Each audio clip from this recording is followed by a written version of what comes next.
Salut les amis, aujourd'hui on va parler d'une plante qui existe depuis le néolithique. Elle a été utilisée aussi au XXe siècle de manière industrielle et agricole. Et puis il paraît que même Gutenberg aurait imprimé sa première Bible sur papier de chanvre. Et aujourd'hui on est à l'échelle en Thiérache ardennaise pour parler exclusivement de cette plante. D'ailleurs vous pouvez remarquer autour de nous un champ exploité par Arnaud Pillet. Bonjour Arnaud. Bonjour Olivier. Alors déjà pour planter le décor, il faut tout de suite préciser les choses. Elle ressemble, à s'y méprendre, au cannabis. Mais ce n'est pas du cannabis. Explique-nous tout.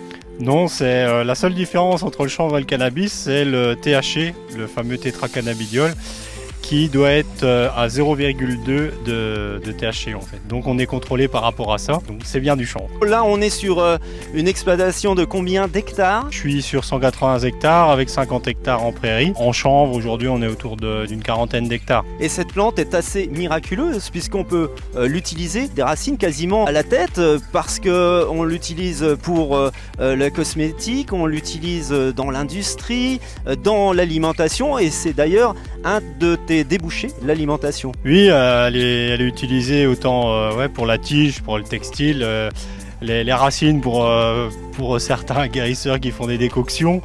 Et après, il y a les feuilles, les fleurs et après le chènevis, les petites graines qui servent en alimentaire. Il y a une période de déclin avec l'arrivée du pétrole et il y a un regain sur l'intérêt de cette plante au niveau européen notamment, puisque avec la fin du pétrole, le peak oil a été atteint, eh bien on retrouve toutes les vertus de l'exploitation du chanvre. Et c'est une des raisons pour laquelle tu t'es investi dans ce domaine. Bah oui, elle a donc déjà tout un intérêt écologique, puisque là, un champ comme ça, avec la grandeur du chanvre, il fait autant d'oxygène qu'une forêt. Et en plus, il évite la déforestation, parce qu'avec les tiges, on peut faire tout ce qui est textile et boiserie. Puis après, tout ce qui est partie alimentaire, elle consomme très peu d'eau par rapport au maïs. C'est une graine en fait qui convient très bien à la nouvelle génération de végétariens, puisqu'elle représente plus de 30 de protéines. Par rapport au cannabis, la plante n'a pas les mêmes vertus.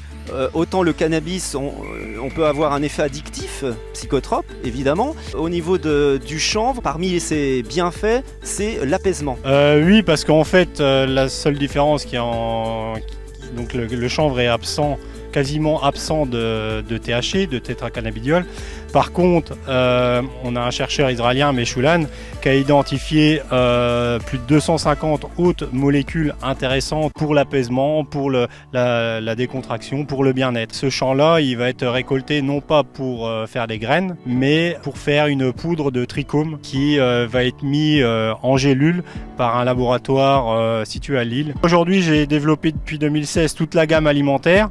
Donc l'huile, graines décortiquées, en fait on a juste enlevé la coquille pour avoir que l'amande blanche en bouche. Je fais la farine qui est issue du pressage de l'huile, du tourteau. Après elle est tamisée finement, on a une poudre de protéines aussi qui convient bien pour les sportifs puisqu'elle dépasse les 40. Là ma dernière analyse est sortie à 44 de protéines. Et là depuis l'année dernière je mets en place des crèmes de massage. Donc l'huile aussi peut être utilisée à deux fonctions, elle peut être autant utilisée dans les salades qu'en massage, parce qu'elle décontracte aussi, elle a un effet décontractant. Si vous venez de nous rejoindre sur ce reportage, eh bien, on est à l'Échelle, à côté du village de l'Échelle, en Thiérache ardennaise, à une vingtaine de minutes de Charleville-Mézières.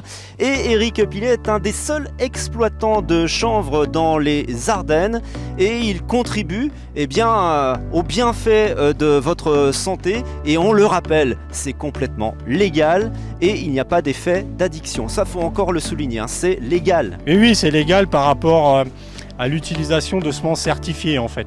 Quand je sème un champ de chanvre, je suis obligé tous les ans de racheter de la semence et je dois fournir à la direction départementale sanitaire les preuves comme quoi j'ai utilisé de la semence certifiée en remettant les étiquettes et les numéros de lot de semences. On parle beaucoup de la légalisation, de la dépénalisation du cannabis. Alors est-ce que toi, tu es pour ou contre et pourquoi? Donc en fait pour moi c'est pareil, on va encore scinder les choses en deux.